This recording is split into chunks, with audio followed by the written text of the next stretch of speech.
Bonjour. Alors dans cette vidéo, je vais vous parler du changement de paradigme. Alors d'abord, je vous ai parlé du bien-être au travail.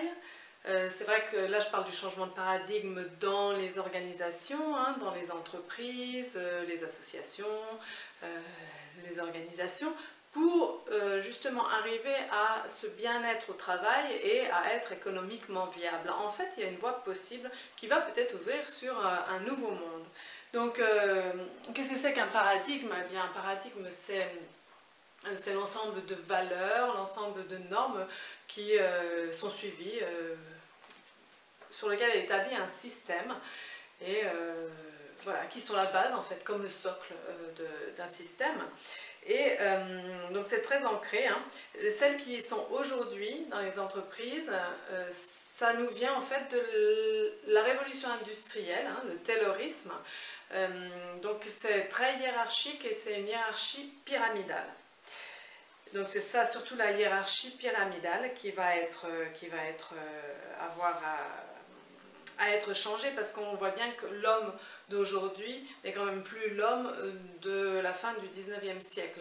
Donc oui, c'était très bien adapté. Moi, je viens d'une ville de la sidérurgie, donc j'ai bien connu ça. Ça a bien marqué cette valeur travail, respect de l'autorité. Ça a beaucoup marqué ma ville et la mentalité et la mienne aussi. Et voilà, j'ai un plus grand respect pour ça, mais il faut reconnaître qu'aujourd'hui on arrive au bout d'un système et qu'il est bon de savoir aussi changer. Ça ne va pas se faire facilement, ce changement de paradigme, parce qu'il va y avoir des gens qui ne vont pas vouloir lâcher, notamment ceux qui sont très bien adaptés à ce système et qui en profitent des bénéfices pour eux.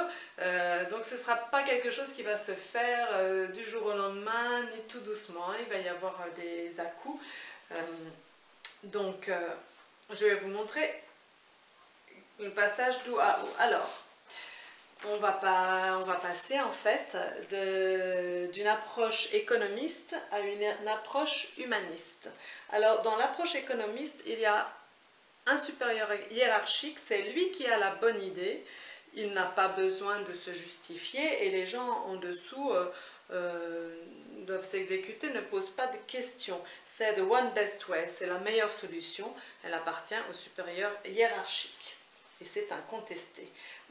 L'autre approche sur laquelle on irait, donc, c'est une approche humaniste qui dit qu'en fait, il y a toujours quand même un leader, on va l'appeler leader naturel, leader inspirant, et même leader serviteur, parce qu'en fait, il va se mettre au service des autres pour qu'ils atteignent leur objectif. Donc, il est là, il peut avoir des idées, mais tout le monde peut avoir une idée, et la meilleure idée va être déterminée par le groupe, tous ensemble, et en fait on s'en fiche qui avait eu l'idée à la base, quoi. Donc ça c'est quelque chose d'important. Donc c'est le groupe qui sait. Alors dans le changement de paradigme, il y a aussi un grand changement, c'est que là, dans le paradigme d'avant, où on est encore un peu, c'est l'approche économiste, c'est qu'on pense que la personne ne peut pas se motiver par elle-même et qu'il faut faire quelque chose pour la motiver. D'où la carotte, aussi parfois le bâton, mais je vais parler surtout quand même de la carotte. Il y a par exemple la prime à la performance, l'augmentation de salaire et la promotion, qui sont trois motivations extrinsèques, externes, qui sont utilisées, mais en fait, si on regarde les études, elles ne sont pas spécialement très efficaces. Parce que la motivation la plus efficace, ça va être la motivation interne, intrinsèque. Dans l'approche humaniste, c'est celle-là qu'on va essayer et qu'il faut essayer à tout prix d'activer. Donc c'est un challenge, que les personnes soient motivées par elles-mêmes pour faire ce qu'elles ont à faire dans l'entreprise.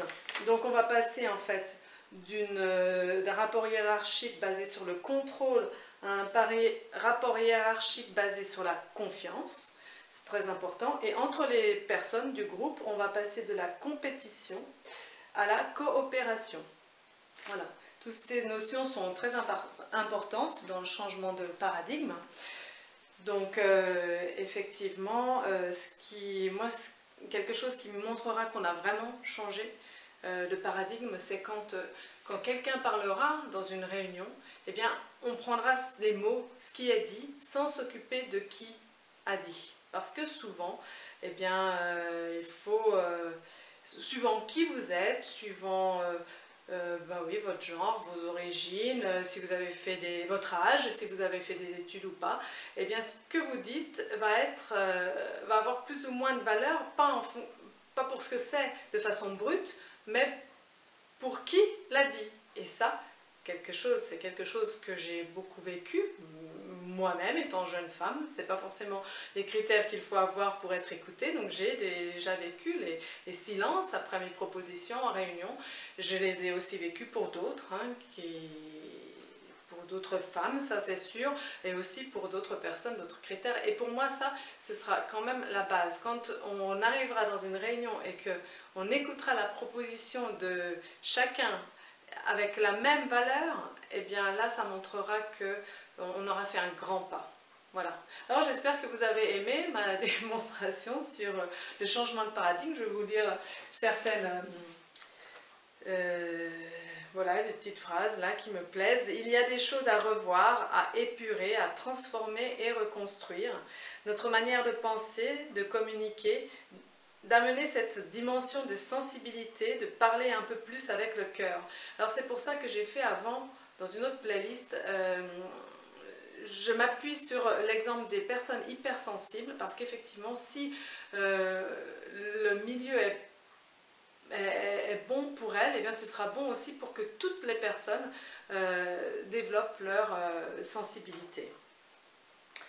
Voilà, c'est quelque chose qui est obsolète, qui va être à remplacer, quelque chose qui ne fait plus sens et qui empêche d'avancer et de s'épanouir. Donc, vous voyez que ça va quand même être quelque chose d'assez, peut-être des fois violent. Il ne faudra pas se décourager, ça ne va pas aller tout doucement. Il y a aujourd'hui des exemples, des managers et des RH qui sont déjà passés et qui donnent et aussi plein d'associations, de projets solidaires qui montrent que c'est possible, que c'est économiquement viable. Donc c'est pour moi désormais vraiment la voie qui est à suivre, et j'espère qu'on va y aller de bon cœur, de façon à ce que les gens soient plus heureux dans leur travail. Ça, c'est quelque chose qui est important pour moi. Et bien sûr, tout en faisant attention de rester économiquement viable, ça, j'en suis bien consciente. Mais c'est possible, c'est possible. Et c'est ça. Beaucoup de personnes sont frileuses parce qu'elles pensent qu'il faut faire un choix entre le bien-être des gens au travail et le profit. Mais finalement, non, on peut avoir les deux. Parce que vous allez avoir des gens motivés et ça va avoir du sens ce que l'on fait, et du coup ça va être comme une émulation, ça va tout être amplifié et ça va aussi se voir dans les chiffres financiers. Voilà, je vous remercie de m'avoir écouté pour cette vidéo et je vous dis à bientôt.